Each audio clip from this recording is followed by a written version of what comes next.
Bismillahirrahmanirrahim. Assalamualaikum warahmatullahi wabarakatuh.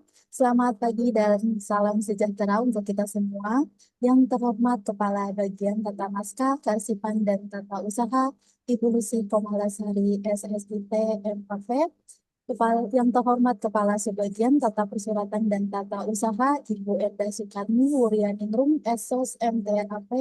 Yang terhormat Kepala Subbagian Kearsipan, Ibu Wahyu Ningtyas Kusuma Dewi, SSI.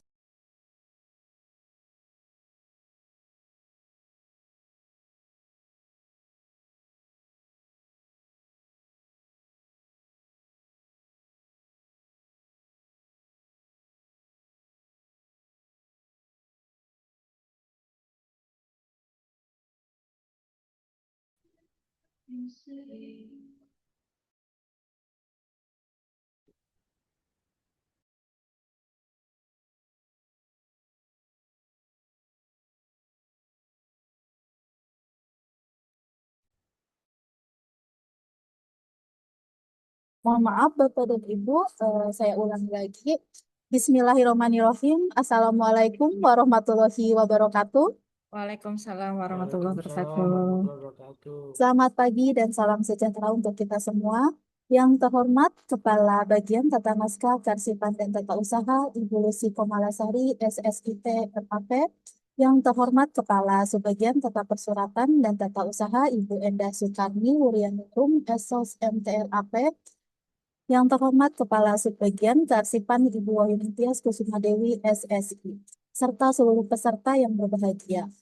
Puji dan syukur kita panjatkan kehadirat Tuhan Yang Maha Esa, karena atas rahmat dan karunia-Nya kita dapat berkumpul dalam keadaan insya Allah sehat walafiat secara virtual dalam acara Mari Belajar Arsip episode 64 dengan tema Sumber Daya Manusia Kearsipan yang merupakan rangkaian sosialisasi Peraturan Menteri Agraria dan Tata Ruang atau Kepala Badan Pertanahan Nasional Nomor 2 Tahun 2026 tentang penyelenggaraan kearsipan. Perkenalkan, saya Yanustiana Pratomo yang akan memandu jalannya acara pada hari ini. Baik Bapak dan Ibu, sebelum acara dimulai, marilah kita berdoa terlebih dahulu agar acara pada hari ini dapat berjalan dengan lancar dan memberikan manfaat bagi kita semua. Berdoa dimulai. Berdoa selesai. Izin Bapak Ibu, kami informasikan bahwa presensi sudah dapat diisi melalui tautan ppsdn.atrbpm.go.id dengan kode presensi. Mohon maaf, dengan kode presensi 2325. Presensi dapat diisi hingga pukul 12 waktu Indonesia Barat. Pada kesempatan kali ini, acara akan terdiri dari penyampaian materi oleh narasumber yang kemudian dilanjutkan dengan sesi diskusi dan tanya jawab bersama seluruh peserta. Sebelum kita memasuki sesi penyampaian materi, izinkan saya menyampaikan sebuah pantun. Laptop nyala, sinyal pun aman. Cakep. Duduk manis sambil minum kopi. Daripada bengong lihat layar doang, mending fokus biar ilmunya masih ke hati. Terima kasih Bapak dan Ibu. Baik, langsung saja kita memasuki acara inti, yaitu pemaparan materi oleh narasumber kita, Mbak Safira Ayu Agustin, ST. Beliau merupakan arsiparis terampil pada Biro Umum dan Layanan Pengadaan. Kepada beliau kami persilakan untuk menyampaikan materi. Bismillahirrahmanirrahim. Assalamualaikum warahmatullahi wabarakatuh. Waalaikumsalam. Selamat pagi Bapak Ibu sekalian. Terima kasih Bapak Ibu yang telah hadir pada episode 64 pada hari ini dengan tema Sumber Daya Manusia Kearsipan. Mungkin di minggu lalu oleh Mbak Wulan sudah dijelaskan tentang organisasi penyelenggaraan kearsipan. Sumber daya manusia kearsipan salah satu poin dari Peraturan Menteri ATR BPN nomor 2 tahun 2026 tentang penyelenggaraan kearsipan. Izin untuk saya share screen untuk materi pada hari ini.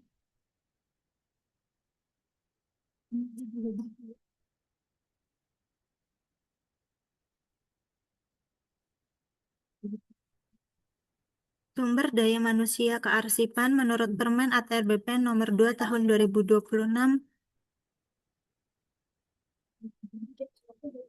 tentang penyelenggaraan kearsipan. Sumber daya kearsipan merupakan dukungan terhadap sistem kearsipan nasional berupa sumber daya manusia, prasarana, dan sarana, organisasi kearsipan, dan pendanaan. Daya kearsipan sebagaimana dimaksud dalam Peraturan Menteri ATR BPN Nomor 2 Tahun 2026 terdiri dari organisasi penyelenggaraan kearsipan, sumber daya manusia kearsipan, prasarana dan prasarana, dan pendanaan. Kali ini kita akan membahas mengenai sumber daya manusia kearsipan. Daya manusia kearsipan terbagi menjadi tiga. Yang pertama ada pejabat struktural yang melaksanakan urusan ketatausahaan. Yang kedua ada arsiparis. Dan yang ketiga ada pengelola arsip. Lalu menurut Peraturan Menteri ATR BPN Nomor 2 Tahun 2026, pejabat struktural yang melaksanakan urusan ketatausahaan diantaranya memiliki tanggung jawab. Yang pertama ada perencanaan, kedua penyusunan program, ketiga pengaturan, keempat pengendalian pelaksanaan kegiatan kearsipan, dan kelima monitoring dan evaluasi serta pengelolaan sumber daya kearsipan. Lalu kemudian ada arsiparis. Secara umum, tugas dan tanggung jawab arsiparis yang pertama, menjaga terciptanya arsip dari kegiatan yang dilakukan Kementerian ATR BPN, menjaga ketersediaan arsip yang autentik, utuh, dan terpercaya sebagai alat bukti yang sah, menjaga terwujudnya pengelolaan arsip yang andal dan pemanfaatan arsip sesuai dengan ketentuan peraturan perundang-undangan, menjaga keamanan dan keselamatan arsip yang berfungsi untuk menjamin arsip yang berkaitan dengan hak-hak keperdataan rakyat melalui pengelolaan dan pemanfaatan arsip yang autentik dan terpercaya, menjaga keselamatan dan kelestarian arsip sebagai bukti pertanggungjawaban dalam kehidupan bermasyarakat, berbangsa, dan bernegara, menjaga keselamatan aset nasional dalam bidang ekonomi, sosial, politik, budaya, pertanahan, serta keamanan sebagai identitas dan jati diri bangsa, dan menyediakan informasi guna meningkatkan kualitas pelayanan publik dalam pengelolaan dan pemanfaatan arsip yang autentik dan terpercaya. Menurut Peraturan Kepala Arsip Nasional Republik Indonesia Nomor 4 Tahun 2017 tentang pelaksanaan tugas jabatan fungsional arsiparis dibedakan menjadi dua kategori. Yang pertama ada arsiparis kategori keterampilan atau pelaksana. Yang kedua ada arsiparis kategori keahlian atau ahli. Untuk arsiparis kategori keterampilan terbagi menjadi tiga, yaitu ada arsiparis terampil, arsiparis mahir, dan arsiparis penyelia. Lalu untuk arsiparis kategori keahlian terbagi menjadi arsiparis ahli pertama, arsiparis ahli muda, arsiparis ahli madya, dan arsiparis ahli utama. Arsiparis terampil memiliki tugas pokok diantaranya melakukan kegiatan pengelolaan arsip dinamis, yaitu membuat arsip, menerima arsip, melakukan pemberkasan arsip aktif, dan menata arsip inaktif yang dipindahkan. Kemudian, yang kedua, melakukan kegiatan pengelolaan arsip statis. Yang ketiga, kegiatan pembinaan kearsipan, dan keempat, tugas tambahan. Lalu ada arsiparis mahir. Arsiparis mahir memiliki tugas pokok diantaranya melakukan kegiatan pengelolaan arsip dinamis yang meliputi melakukan pemberkasan arsip terjaga, melakukan verifikasi salinan autentik dari naskah asli arsip terjaga, menata salinan autentik dari naskah asli arsip terjaga, menyeleksi arsip inaktif yang akan dipindahkan, membuat daftar arsip inaktif usul pindah, melaksanakan pemindahan arsip inaktif, dan memberikan layanan arsip aktif. Yang kedua, melakukan kegiatan pengelolaan arsip statis. Yang ketiga, kegiatan pembinaan kearsipan, dan keempat, tugas tambahan. Lalu kemudian ada arsiparis penyelia, memiliki tugas pokok diantaranya yang pertama, melakukan kegiatan pengelolaan arsip dinamis yang meliputi melaksanakan verifikasi Kriktisitas terhadap arsip yang tercipta, melakukan penataan dan penyimpanan arsip inaktif, melakukan identifikasi dan penilaian arsip dinamis yang akan diautentikasi pada alih media, melakukan identifikasi arsip terjaga, melakukan identifikasi arsip vital, mengolah arsip vital, memberikan layanan arsip inaktif, dan memberikan layanan arsip vital. Yang kedua, melakukan kegiatan pengelolaan arsip statis. Yang ketiga, kegiatan pembinaan kearsipan. Keempat, kegiatan pengolahan dan penyajian arsip menjadi informasi. Dan kelima, ada tugas tambahan. Kemudian kita beralih ke kategori keahlian. Untuk arsiparis ahli pertama memiliki tugas pokok di antaranya. Yang pertama, melakukan pengelolaan arsip dinamis yang meliputi menyeleksi arsip inaktif yang akan dimusnahkan, membuat daftar arsip inaktif usul musnah, melaksanakan pemusnahan arsip inaktif, menyeleksi arsip inaktif yang akan diserahkan, membuat daftar arsip inaktif usul serah, dan melaksanakan penyerahan arsip. Yang kedua, melakukan pengelolaan arsip statis. Yang ketiga, pembinaan kearsipan. Keempat, pengelolaan dan penyajian arsip menjadi informasi. Dan kelima, tugas tambahan.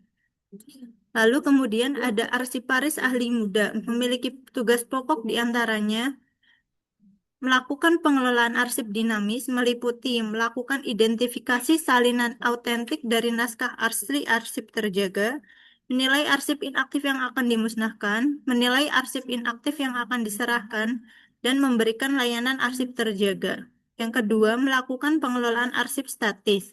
Yang ketiga, pembinaan kearsipan. Yang keempat, pengelolaan dan penyajian arsip menjadi informasi. Dan kelima, tugas tambahan. Lalu ada arsiparis ahli media. Arsiparis ahli media memiliki tugas pokok di antaranya pengelolaan arsip dinamis, yang diantaranya melakukan identifikasi, penilaian, dan verifikasi serta penyusunan naskah persetujuan JRA bagi LN, Pemda, PTN, BUMN, atau BUMD, atau pertimbangan JRA bagi PTS, perusahaan swasta, Orpol, Ormas. Kemudian melakukan identifikasi, penilaian, serta verifikasi penyusunan naskah persetujuan pemusnahan arsip bagi LN, Pemda, PTN, BUMN, atau BUMD, atau pertimbangan pemusnahan arsip bagi PTS, perusahaan swasta, Orpol, Ormas. Dengan rincian melakukan identifikasi, melakukan penilaian atau verifikasi, dan menyusun naskah persetujuan atau pertimbangan. Lalu yang kedua ada pengelolaan arsip statis, diantaranya melakukan verifikasi arsip statis yang akan diserahkan, melakukan identifikasi hasanah, dan menyusun rencana teknis pada kegiatan penyusunan inventaris arsip statis. Yang ketiga, pembinaan kearsipan. Keempat, pengolahan dan penyajian arsip menjadi informasi. Dan kelima, tugas tambahan. Apa sih tugas tambahan untuk arsiparis? Yang pertama, peran serta dari arsiparis dalam kegiatan ilmiah di bidang kearsipan. Yang kedua, menemukan dan melakukan pengembangan teknologi tepat guna di bidang kearsipan. Yang ketiga, menjadi anggota dalam organisasi profesi arsiparis baik nasional maupun internasional. Yang keempat, menjadi anggota dalam tim penilai kinerja jabatan arsiparis. Yang kelima, memperoleh penghargaan atau tanda jasa kehormatan atau penghargaan lainnya. Yang keenam, memperoleh gelar kesarjanaan lainnya yang sederajat. Yang ketujuh, mengajar atau melatih di bidang kearsipan. Yang kedelapan, menulis karya ilmiah di bidang kearsipan. Yang kesembilan, melakukan penyusunan dan penyiapan bahan materi penyuluhan, BIMTEK, modul, diklat, kearsipan, dan sosialisasi. Yang kesepuluh, melakukan penyusunan dan penyiapan bahan materi penyuluhan serta melaksanakan tugas lain yang berkaitan dengan tugas pokok jabatannya. Lalu kemudian untuk pengelola arsip merupakan pegawai dengan kemampuan teknis kearsipan yang diperoleh melalui bimbingan teknis dan memiliki tanggung jawab dalam pengelolaan arsip. Mungkin kemarin oleh Mbak Wulan juga sudah dijelaskan ya Bapak Ibu, untuk pengelola arsip mungkin bisa harus dimasukkan ke dalam ST atau SK pengelola arsip. Terima kasih. Mungkin sekian dari saya. Apabila ada pertanyaan atau diskusi, bisa ya Bapak Ibu, jika Bapak Ibu berminat untuk pindah ke jabatan fungsional arsiparis juga bisa Bapak Ibu. Mungkin kemarin udah ada surat edarannya ya Bapak Ibu. Saya izin share screen untuk apa aja sih syarat yang diperlukan untuk perpindahan jabatan menjadi JF Arsiparis.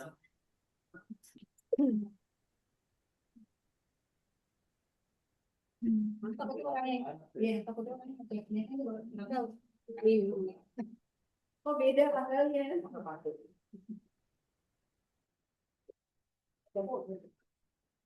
Bulan.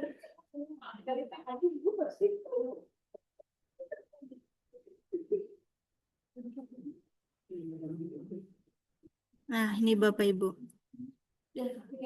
Mungkin sudah pernah disampaikan ya Bapak Ibu melalui surat edaran dari Kepala Biro Sumber Daya Manusia mengenai uji kompetensi jabatan fungsional arsiparis tahun 2026. Mungkin Bapak Ibu nanti bisa melihat di sini apa saja sih ketentuan yang harus disiapkan Bapak Ibu jika ingin pindah ke jabatan fungsional arsiparis.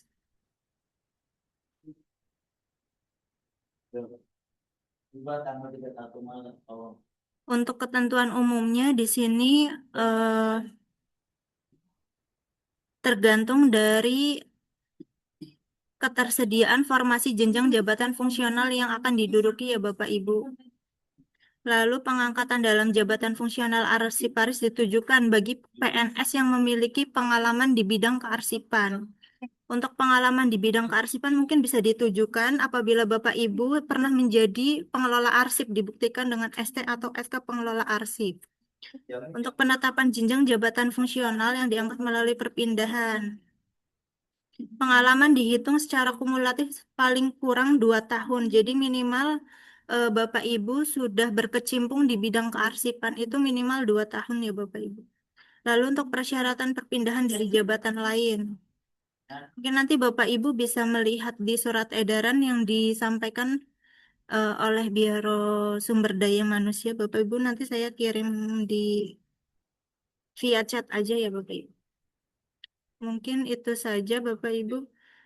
Saya kembalikan ke Mbak Tia. Terima kasih kami ucapkan kepada narasumber kita, Mbak Safira Ayu Agustin ST, atas pemaparan materi yang sangat bermanfaat dan menarik ya, yang mengingatkan kita semua bahwa sumber daya manusia kearsipan merupakan unsur yang sangat penting karena berperan langsung dalam menjamin arsip dikelola secara tertib, otentik, dan mudah diakses sepanjang siklus hidup arsip. Dan selanjutnya kita akan memasuki sesi diskusi dan tanya jawab. Kepada peserta yang ingin bertanya, dipersilakan untuk raise hand atau menuliskan pertanyaan melalui kolom chat. Kami akan mempersilahkan beberapa penanya secara bergantian.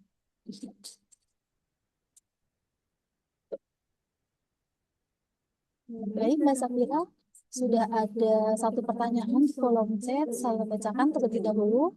Mohon izin bertanya, saya dari, mohon maaf, ini dari Bapak Muhammad Rahmat. Mohon izin bertanya, saya dari seksi 5, tapi diperbantukan untuk mendata arsip warkah di TU. Apakah pekerjaan saya tersebut bisa dimasukkan ke dalam SKP? Terima kasih. Silakan Mbak Safira untuk menjawab. Izin terima kasih untuk Bapak Rahmat. Mungkin apabila Bapak Rahmat telah diperbantukan untuk mendata arsip di Warkah TU ya Bapak Ibu, pekerjaan tersebut bisa sekali dimasukkan ke dalam SKP. Itu juga nanti jika Bapak Rahmat eh, berkeinginan untuk perpindahan jabatan menjadi arsiparis itu juga bisa dipakai ya Bapak Ibu. Ya Pak, untuk Pak Rahmat. Mungkin nanti juga Pak Rahmat bisa masuk ke dalam SK atau ST pengelolaan arsip di Satker Pak Rahmat. Baik, Mbak Safira, berarti memang untuk selain arsiparis juga jika memang bertugas di seksi lain juga bisa ya. Misal diperbantukan, tapi harus dengan syarat ada SK ataupun SK atau ST ST arsiparis ya, biar pengelolaan nanti bisa digunakan ke depannya untuk mungkin ingin berpindah jabatan. Terima kasih Mbak Safira atas jawabannya. Selanjutnya, Ada pertanyaan lagi dari Kanta Temanggung, yaitu Bapak Cahyo. Apakah jabatan fungsional arsiparis ada di kantor pertanahan? Silakan kepada Mbak Safira. Izin untuk Pak Cahyo dari Temanggung untuk jabatan fungsional arsiparis tersebar ya Bapak Ibu kalau misalnya di Kementerian ATR BPN itu sudah ada di kantor pertanahan, kantor wilayah sama di pusat Bapak Ibu. Jadi kalau misalkan Pak Cahyo pengen berpindah gitu untuk menjadi arsiparis di Kantah Temanggung juga bisa sekali Bapak. Mana, Dik? Terima kasih Mbak Safira. Kemudian untuk pertanyaan selanjutnya dari Bapak Randi, mohon izin bertanya, apakah SK pengelola arsip harus diperbarui setiap tahun? Terima kasih. Untuk SK pengelola arsip diperbarui apabila ada mungkin pejabat struktural yang ada di SK pengelola arsip itu yang berpindah atau berubah ya Bapak Ibu. Jadi apabila pejabat struktural dan anggota masih sama, SK pengelola arsip nggak harus diperbarui setiap tahun.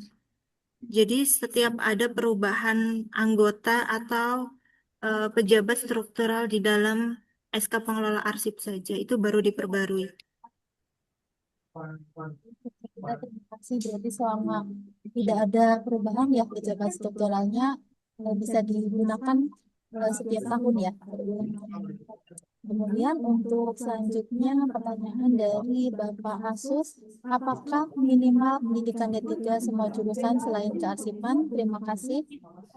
Untuk pendidikan D3, semua jurusan selain kearsipan itu tergantung dari Biro Orpek ya, setahu saya, dari kepegawaiannya. Jadi misal dari Satker Kementerian ATR BPN memang membuka untuk pendidikan D3 semua jurusan untuk selain kearsipan bisa menjadi arsiparis bisa saja Bapak Ibu. Jadi nggak harus di jurusan kearsipan. Terima kasih Mbak Safira, karena nantinya akan ada pelatihan ya setelah menjadi arsiparis atau sekretaris. Kemudian untuk pertanyaan selanjutnya ini ada dari Kanta Kabupaten Pasangkayu. Mohon bertanya, apakah ujian yang untuk perpindahan Jafung Karsipan harus luring di pusat, Bu? Silakan Mbak Safira. Mungkin untuk ujian perpindahan jabatan fungsional kearsipan, eh, nanti kan didata terlebih dahulu ya Bapak Ibu. Tapi untuk lebih jelasnya mungkin Mbak Tias ya Mbak. Untuk perpindahan Jafung harus di pusat atau enggaknya. Setahu saya sih nanti didata dikumpulkan terlebih dahulu, nanti baru diusulkan gitu. Tapi mungkin untuk lebih jelasnya Mbak Tias bisa jawab Boleh. ya Mbak. Ya, siap. Assalamualaikum warahmatullahi wabarakatuh. Terdengar ya, Mbak Tian, Mbak Safira ya, Bapak Ibu ya. Ya, untuk penempatan berarti ini ya, yang sudah nantinya akhirnya lulus uji kom. Tapi sebelumnya sepertinya nanti silakan Bapak Ibu menanyakan dulu terlebih dahulu ke Biro Organisasi dan Tata Laksana terkait dengan ABK-nya Bapak Ibu sekalian di sana. Karena nanti kan Bapak Ibu menyesuaikan dengan jenjangnya gitu ya. Misalnya Bapak Ibu untuk berpindah ke JF pertama, ini ditanyakan terlebih dahulu apakah ada slotnya. Karena kan biasanya Bapak Ibu ingin mempertahankan tempat atau posisi kedudukan ya di provinsinya misalnya ya. Itu sebaiknya ditanya. Kalau tidak ada nanti mungkin akan diarahkan atau mungkin akan ada perubahan ABK-nya supaya tetap ada di kantor tersebut karena memang di situ tidak ada sama sekali yang menjabat sebagai arsiparis. Mungkin itu Bapak Ibu. Jadi sebaiknya jika memang berminat, tadi sudah disampaikan sama Mbak Safira ya, terkait edaran dari Biro SDM untuk perpindahan JF Arsiparis. Nah, itu silakan dilengkapi pendataannya. Kalau memang Bapak Ibu berminat nanti diusulkan walaupun memang di situ ada tenggang waktu yang disampaikan ya. Untuk pengusulannya nanti bisa dibarengi dengan surat yang ke Biro Organisasi dan Tata Laksana sekaligus menanyakan ABK-nya di tempat Bapak Ibu sekalian itu jumlahnya berapa, ketersediaan untuk jabatan yang memang ingin dilamar oleh Bapak Ibu sekalian. Sekiranya terpenuhi, itu silakan nanti langsung berkoordinasi dengan Biro SDM untuk proses selanjutnya. Ada uji kom dan ada uji mansoskul. Mungkin itu saja dari saya, Mbak Safira, Mbak Tian. Terima kasih. Terima kasih Mbak Safira, Mbak Tias atas jawabannya.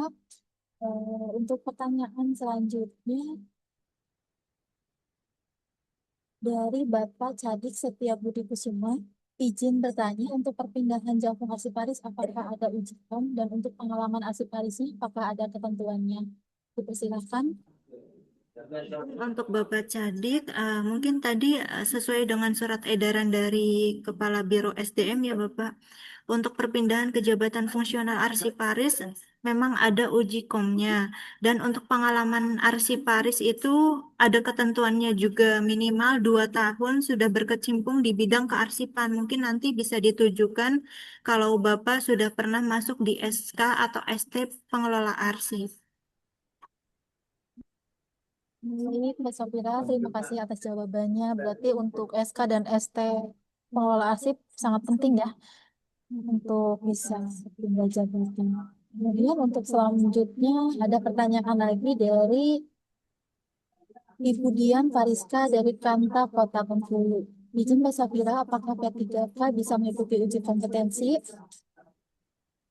Izin untuk Budian Fariska dari Kantah Kota Bengkulu. Untuk saat ini P3K setahu saya belum ada ya ketentuan untuk mengikuti uji kompetensi. Mungkin ke depannya kalau misalkan sudah ada peraturan atau ketentuan untuk P3K bisa mengikuti uji kompetensi untuk menjadi jabatan fungsional arsiparis, bisa ya Bu. Tapi kalau untuk saat ini setahu saya belum ada gitu. Mungkin nanti kelanjutannya akan ada surat edarannya ya untuk P3K. Baik, Mbak Safira, terima kasih. Kemudian ada pertanyaan lagi nih, cukup banyak ya di kolom chat dari Kantor Pertanahan Temanggung. Oh, ini dari Bapak Cahyo lagi. Izin bertanya sekali lagi, di mana bisa dilihat informasi tentang formasi jabatan fungsional arsiparis? Silakan, Mbak Safira. Untuk formasi jabatan fungsional arsiparis seperti tadi yang Mbak Tia sudah katakan, mungkin nanti bisa eh, tanya ya ke Biro Ortala untuk informasi dan formasi jabatan fungsional arsiparis yang dibutuhkan oleh Satker Kantah, Kanwil, atau Pusat. Baik, terima kasih Mbak Safira. Untuk pertanyaan selanjutnya yaitu dari Kantor Pertanahan Lampung Selatan. Oh, mohon maaf. Eh, untuk selanjutnya dari Kantor Pertanahan Kabupaten Pasangkayu. Izin saya lihat dari surat edarannya yang dikirim via chat terakhir tanggal 30 Januari 2026 untuk perpindahan kearsipan ya Bu. Persilakan Mbak Safira.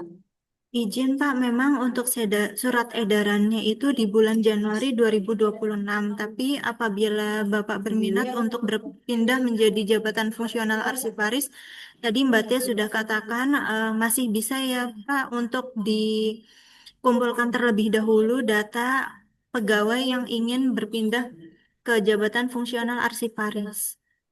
Nanti akan diinfokan kelanjutannya untuk uji komnya apabila memang sudah ditindaklanjuti ke Andri ya. Baik Mbak Safira. Kemudian ada pertanyaan selanjutnya yaitu dari Bu Sarah. Izin bertanya Mbak, kalau bukan arsiparis apakah bisa membawa berkas warkaf ke pengadilan?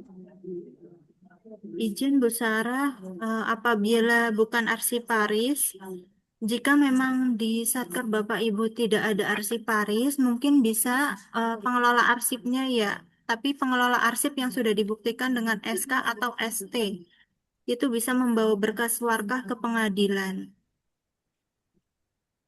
Berarti bisa ya Mbak Safira tidak hanya Bisa, harus arsiparis tapi karena juga belum pengelola semuanya arsip ya. punya arsiparis. Iya, Belum betul. semua Satker Kemudian, memiliki arsiparis. iya, betul. Kemudian untuk pertanyaan selanjutnya dari Bapak Agus Herwibowo, izin bertanya, apakah pangkat pengadministrasi umum termasuk dalam SK Arsiparis? Karena dari awal masuk BPN tahun 2009 sampai dengan hari ini mengelola arsip warkah. Terima kasih. Izin Bapak Agus Heri untuk pangkat pengadministrasi umum itu belum termasuk dalam dalam mungkin yang dimaksud SK pengelola arsip kali ya. Kalau SK arsiparis tahu saya itu memang dia itu kan jabatan fungsional, tapi kalau misalkan dari 2009 sampai sekarang itu mengelola arsip warga itu bisa dituangkan ke dalam SK atau ST pengelola arsip. Terima kasih Mbak Safira. Berarti kalau misalnya dalam jabatan administrasi, jika pindah menjadi arsiparis melalui passing mungkin ya Iya. Mbak Safira ya. Sekarang melalui uji kom, Mbak. Oh, uji kom ya. Inpassing udah nggak ada. Iya. Terima kasih Mbak Safira. Oh, izin Mbak Tian, tadi kayaknya juga ada kurang ya jawabannya ya. Saya barusan cek lagi. Mohon bertanya apakah ujian untuk perpindahan Japung Karsipan harus luring di pusat? Nah, itu sudah disampaikan sama Mbak Safira ya?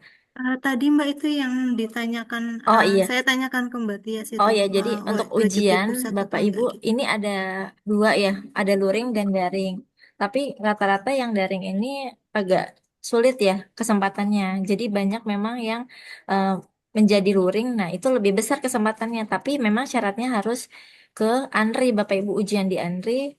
Nah, itu untuk ujiannya nanti jika Bapak Ibu sudah disetujui oleh Biro SDM akan dibayarkan uji komnya oleh Biro SDM. Namun untuk biaya akomodasi harus dari kantor pertanahan atau kantor wilayah masing-masing ya, atau mungkin satkernya Bapak Ibu sekalian untuk biaya akomodasi ke sini. Biasanya memang kita lebih cenderung ke daring. Tapi ternyata kesempatannya agak minim Bapak Ibu. Jadi banyak memang kesempatan yang luring itu lebih terakomodir sehingga banyak yang memang banyak kesempatan kuotanya yang di luring. Mungkin itu Mbak, mungkin ya. Tadi terima kasih ya Mbak Safira Mbak Tian. Terima kasih Mbak Mbak Tia. Tias. Untuk pertanyaan selanjutnya ada dari Kantor Pertanahan Langsa dari Bapak Robiko Irsan AMD. Izin bertanya, bagaimana solusi atau tindak lanjut jika warga arsip yang ada dalam hal ini penyusunan ke dalam box arsip memiliki jenis arsip yang banyak dan tidak memungkinkan masuk ke dalam box yang disusun berdasarkan urutan nomor daftar isian. Terima kasih, Mbak. Mungkin ini pertanyaannya sedikit ini ya dari tema kita hari ini. Dipersilakan kepada Mbak Safira. Izin untuk Pak Robiko Irsan dari Langsah. Ini maksudnya mungkin satu satu jenis arsip itu banyak atau mungkin jenis arsipnya itu terlalu banyak gitu. Akhirnya tuh kayak nggak mungkin disusun ke dalam box yang disusun berdasar urutan nomor daftar isian. Mungkin kalau misal jenis arsipnya banyak, nanti kan kita juga tetap membuat daftar arsipnya ya, Pak. Nanti bisa saja misal satu box itu ada beberapa jenis arsip gitu, tapi harus di boxnya juga harus dikasih keterangan. Jadi ketika kita mencari di daftar arsipnya pun keterangan lokasinya itu harus sesuai gitu. Jadi kalau misalkan terlalu banyak jenis arsipnya dan mungkin satu jenis arsip itu isinya cuma sedikit gitu, mungkin bisa digabung satu boxnya itu beberapa jenis arsip gitu.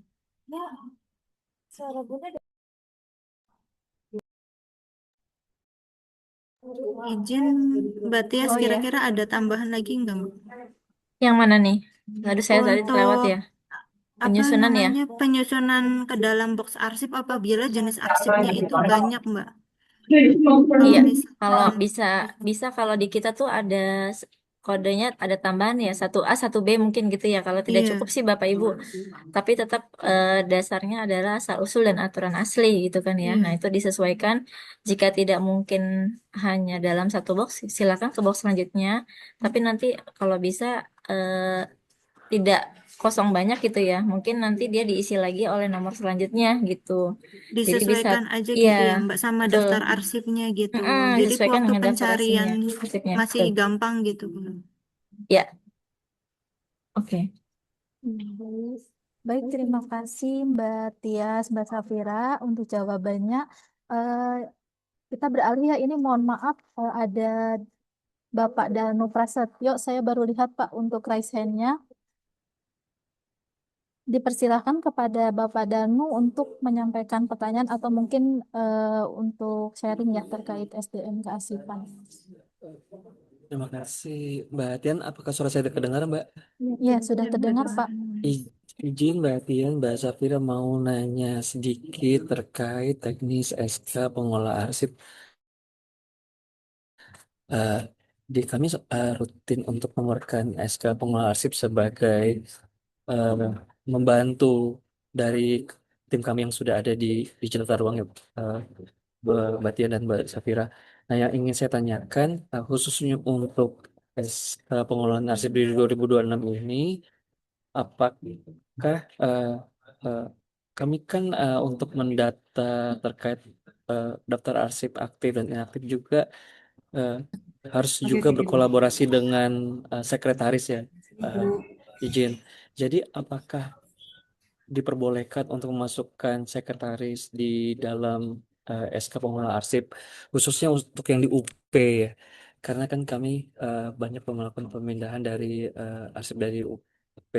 Nah, apakah untuk sekretaris di tiap unit eselon 3 itu bisa kami masukkan agar kolaborasi kami dalam menyelenggarakan kearsipan di tata ruang ini bisa makin baik.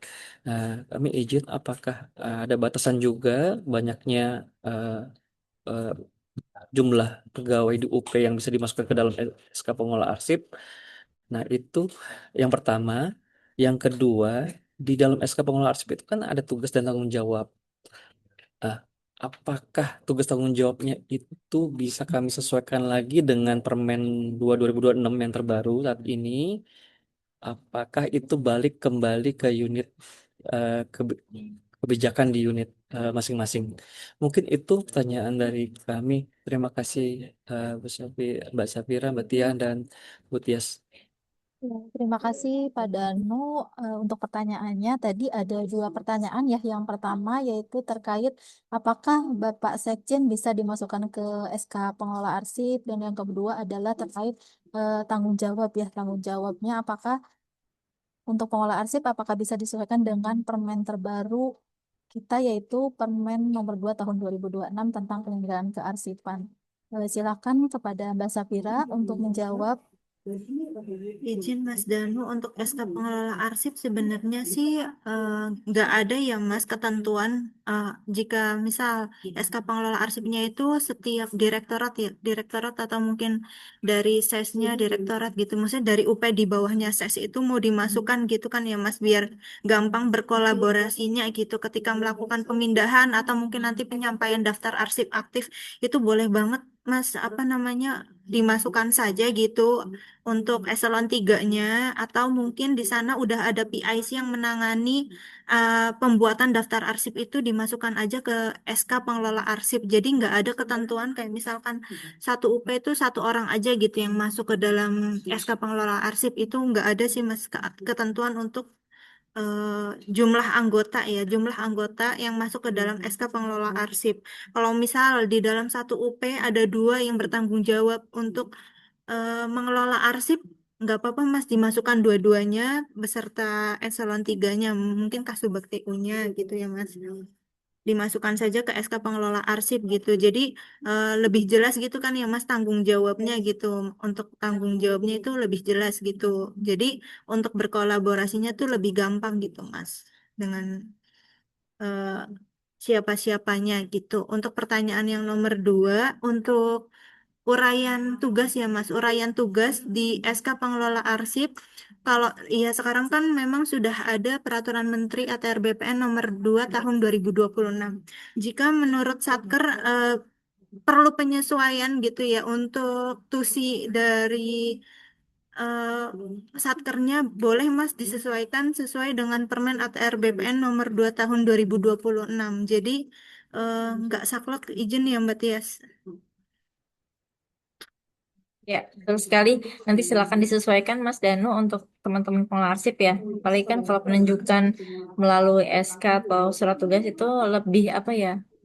Lebih sifatnya lebih kuat juga, dan nanti siapa tahu teman-teman yang ASN ya, ASN itu dalam hal ini PNS mungkin P3 kan belum bisa berpindah jabatan, ingin berniat menjadi arsiparis, itu menjadi tiket juga, salah satu tiket untuk nanti bisa kita uji kom dan mensospol selanjutnya. Mungkin itu Mbak Safira, Mbak Tian, dan Mas Danu. izin Bu, ada Boleh? tambahan sedikit. Karena Boleh, di tugas silakan Mas. tanggung jawab ini kan terkait pengelolaan arsip aktif dan inaktif saja ya. Eh, dan tidak ada penjelasan untuk mungkin eh, penge- apa, pengelolaan Sri Kandi atau bagaimana. Nah, sedangkan beberapa lingkup pengawasan kearsipan yang masih lemah itu kan di Sri Kandi ya. Mungkin untuk kedepannya Sri Kandi itu bisa lebih diberdayakan kan mungkin saja bisa dimasukkan ke dalam tugas dan tanggung jawab yang sudah ada saat ini. Yang kami punya saat ini tugas tanggung jawabnya tidak ada terkait pengelolaan Sri Kandi. Mungkin itu secara detail mungkin bisa kami sesuaikan lagi gitu ya. Boleh, boleh Gitu banget sih. Mas. Betul. Kalau kami ini kebetulan kemarin menyadur dari Perka Andri. Jadi kalau di Oh, baik. kita kan nggak bisa terlalu jauh ya Mas. Sebenarnya bisa sih. Tapi kalau nggak salah itu sudah terangkum di salah satu mungkin aplikasi ya. Kalau tidak salah ya. Ini.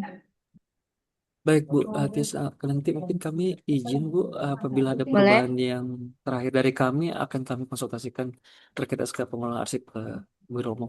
Terima Boleh. kasih Bu Siap. Tias Silakan atas Mas. Terima penjelasannya. kasih. Ya, baik, terima kasih Mas Danu, Mbak Tias, dan Mbak Safira. Kemudian kita lanjut ya ke pertanyaan selanjutnya di kolom chat dari pengendalian pemanfaatan ruang dari Bapak Lumaksono. Izin bertanya, untuk SK pengelola arsip dikeluarkan oleh siapa ya, Bu? Terima kasih. Dipersilakan kepada Mbak Safira. Izin untuk Bapak Lumaksono dari pengendalian. Mungkin untuk SK pengelola arsip bisa dikeluarkan dengan tanda tangan dirjennya ya. Dan di dalam satu SK itu bisa dimasukkan karena Dirjen itu sebagai pimpinan UK ya kalau nggak salah ya Mbak Tias. Itu jadi bisa dimasukkan dari UP-UP-nya sekalian gitu. Satu SK itu bisa menjadi bukti dukung untuk seluruh UP di bawahnya. Yang penting setiap UP itu sudah ada namanya gitu. Mungkin eselon 3-nya dan staf yang bertanggung jawab untuk mengelola arsip. Ya. Iya, betul sekali. Mungkin juga kalau daripada ribet, kita nggak usah pakai tahun juga boleh. Jadi nanti kalau ada perubahan, tinggal disesuaikan Bapak Ibu. Itu saja biar tidak setiap tahun membuat SK. Baik, terima kasih Mbak Safira. Berarti berarti untuk SK pengelola arsip dikeluarkan oleh pimpinan Karsipan yang Kanta mungkin di kantong kepala kakan kalau kanwil ya. Mungkin untuk selanjutnya kita masih ada pertanyaan dari kantor pertanahan Bengkayang. Saya Bona dari kantor Bengkayang izin bertanya kenapa dibedakan kuota antara luring dan daring. Dipersilakan kepada Mbak Safira. Izin untuk Ibu Bona, mungkin Mbak Tias bisa jawab ya Mbak, Ya, untuk kenapa dibedain gitu antara kuota luring dan daring untuk uji komnya. ya ini Bu Bonanya kemana ya? Kayaknya tertarik nih sebagai mau berpindah jabatan mungkin menjadi arsiparis. Ya, halo Bu Bona. Nah, terkait ini ya, ini eh, ternyata memang ini sudah ada kuota dari Direktorat Sumber Daya Kearsipan kalau tidak salah di Andri ya, Bapak Ibu kalau tidak salah ya, SOTK-nya ya. Nah, itu mungkin kebijakan tersendiri dari Andri ya, kenapa ada pembedaan antara luring dan daring. Kalau luring itu mungkin lebih dikhususkan dia pertama kali untuk ujian perpindahan jabatan, sehingga mungkin Andri ingin lebih mengetahui kali siapa saja nih yang mau ikut ujian dari seluruh kementerian lembaga. Banyak yang memang kita sudah mencoba untuk ujian daring namun tidak lolos Ibu Bona. Jadi beberapa teman rekan-rekan kita yang sudah uji kom dengan luring ini malah jauh lebih cepat dan lulus gitu dibandingkan yang daring karena kuotanya mungkin terbatas di daring ya Bapak Ibu ya. Banyak yang digunakan daring untuk di beberapa kementerian lembaga juga sepertinya banyak yang berminat juga sebagai arsiparis sehingga yang luring itu kan termasuk mungkin jarang karena ada dana akomodasi gitu ya. Sehingga mungkin di situ kotanya lebih banyak dan lebih peluangnya lebih besar menurut saya untuk ke luring. Jadi Bapak Ibu jangan takut sebenarnya di sana pun ujian tetap mungkin kita bisa ya lihat-lihat sedikit lah gitu ya. Bahasanya bukan mencontek ya. Mungkin melihat literatur dari internet gitu. Tetap masih bisa kok. Jadi mungkin kalau luring itu didampingi oleh Andri tapi tidak juga kita jadi takut atau mungkin jadi kesannya ujian eh, dilihat oleh Andri sekali gitu. Tapi ternyata di sana pendapat teman-teman yang sudah ujian ya mungkin ada Mas Danu juga ya sudah ujian di sana ya. Itu sepertinya aman ya Mas. Walaupun kita ujian secara luring ya Mas Danu ya.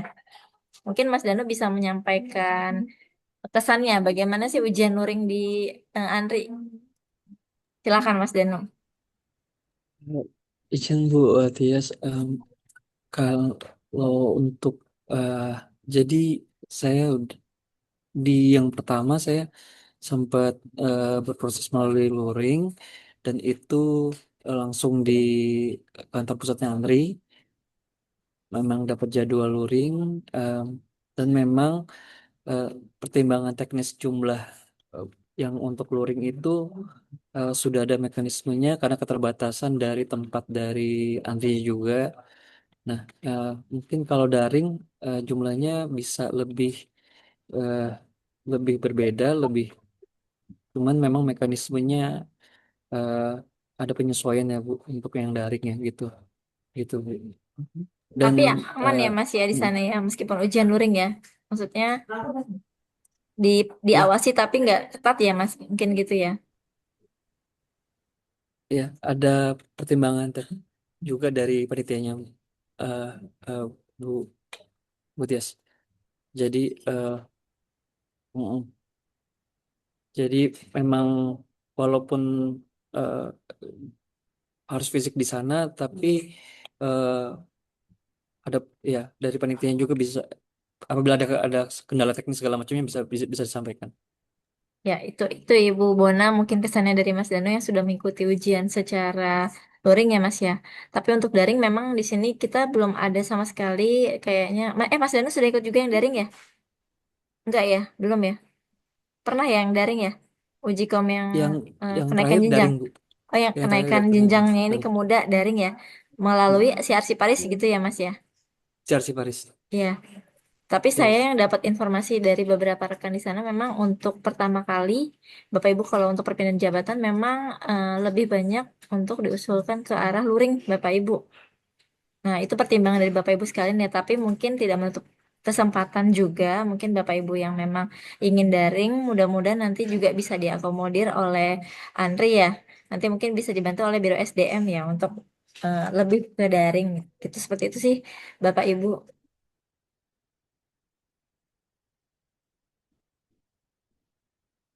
Ya, terima kasih Mas Danu, Mbak Tias, dan Mbak Safira untuk jawabannya. Kemudian untuk Mas Danu, kait sharing ya pengalaman mengikuti ujian perpindahan jabatan ya secara luring maupun daring.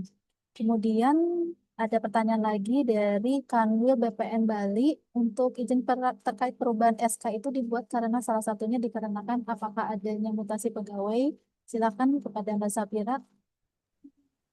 Izin untuk Ibu Sarini, izin betul Ibu. Jadi untuk perubahan SK itu dibuat karena salah satunya memang adanya mutasi dari pegawainya, baik anggota, ketua maupun sekretaris. Terima kasih Mbak Safira. Kemudian untuk pertanyaannya di kolom chat sudah tidak ada lagi. Mungkin Bapak Ibu masih ada yang ingin ditanyakan bisa raise hand atau tulis di kolom chat. Atau mungkin ingin sharing ya terkait kondisi sumber daya manusia kearsipan di setiap kantor, bagaimana kita nanti bisa sharing di sini ya, tidak hanya eh, terkait pertanyaan saja.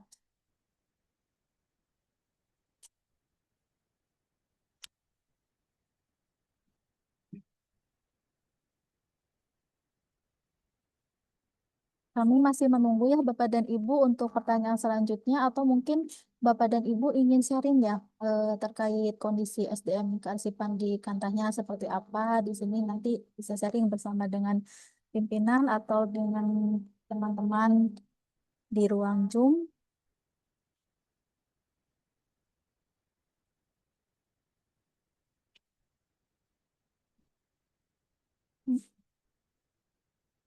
Baik Bapak dan Ibu, dikarenakan tidak ada lagi untuk pertanyaan, kita tutup ya untuk acara hari ini untuk diskusi tanya jawab. Terima kasih.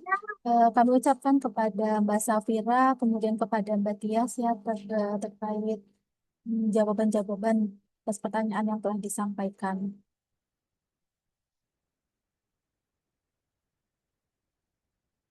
Baik Bapak dan Ibu, eh,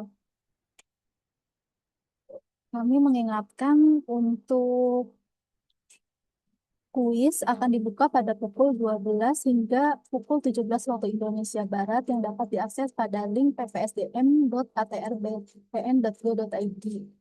Mohon seluruh peserta untuk dapat mengikuti kuis tersebut pada waktu yang telah ditentukan karena itu merupakan syarat untuk memperoleh sertifikat. Baik, Bapak dan Ibu, sebagai penutup, kami mengucapkan terima kasih kepada narasumber dan seluruh peserta yang telah mengikuti acara ini dengan baik.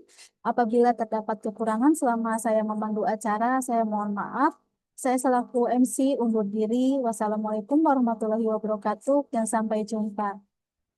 Waalaikumsalam warahmatullahi wabarakatuh. Terima kasih Waalaikumsalam. Mbak Waalaikumsalam Dian, Mbak Safira. warahmatullahi wabarakatuh. Terima kasih, Bu. Terima kasih, Mbak. Terima kasih, Bu. Terima kasih.